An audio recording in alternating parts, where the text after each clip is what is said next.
Hi everyone, this is Jim Egan, head of school, Synapse School, with a Friday update. We're heading into the weekend. So much is going on at Synapse right now. It's great to be back. This is my first full week back on campus. There's a lot happening. So let me fill you in on a few things and give you some updates as well.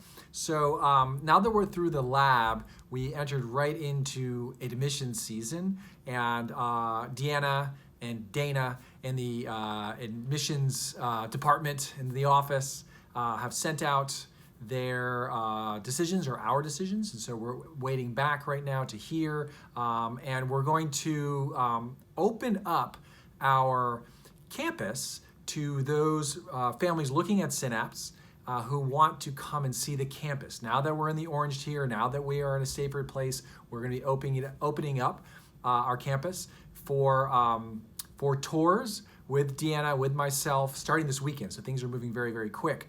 They have to have a negative test. That has to be part of the plan, but we already have a lot of people signing up. So what does this mean for current families? We're gonna do the same thing. So this is what we're thinking. We're gonna start with prospective families.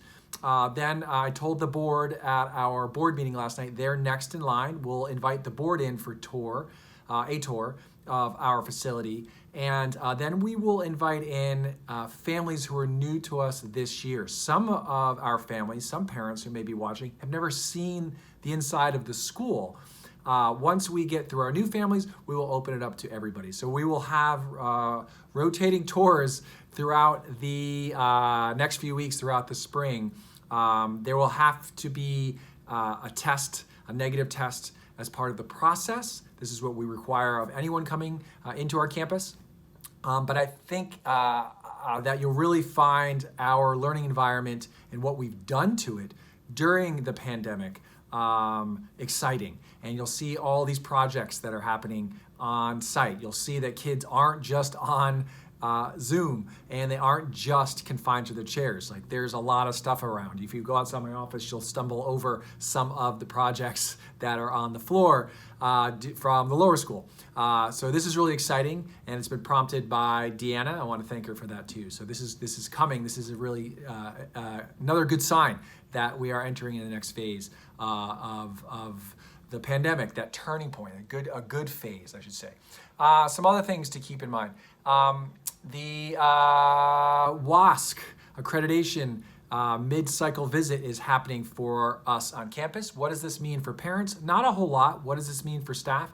They know, and certainly means a lot for leadership. We met today. Carmen has been doing a tremendous job. This is just part of what our school goes through for accreditation, and we are focusing deeply on some of those initial tasks and goals that faculty pointed out as things we can grow into and grow with as a school. Those things will be assessed by a visiting team, heads of school, who come and look at the work that we've been doing.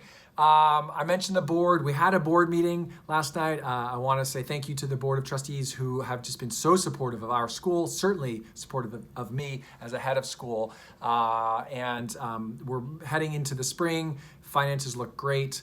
Our strategic priorities look fantastic, and things look really good. And so often we don't say enough about our Board of Trustees, who really are the ones that are helping steer the school in the right direction with those sort of non-glorious tasks around fiscal management and facilities, securing facilities, and making sure we do the right things in terms of audits and do the right things in terms of governance. So I want to say thank you to the board meeting. We had a board meeting last night. And I also want to point out our work around EID. A lot of the WASC visit coming up will be centered on our equity, inclusion, and diversity work.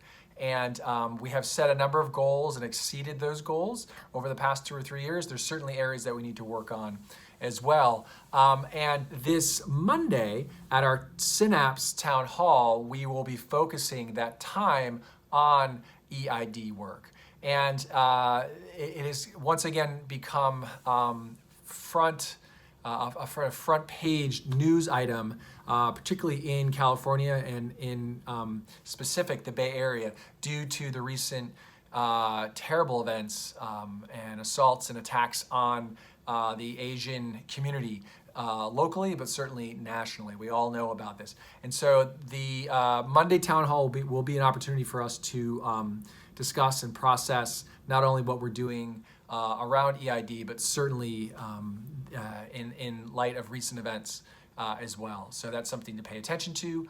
And I do want to remind everybody that something about our school that we are so proud of is our commitment to our values.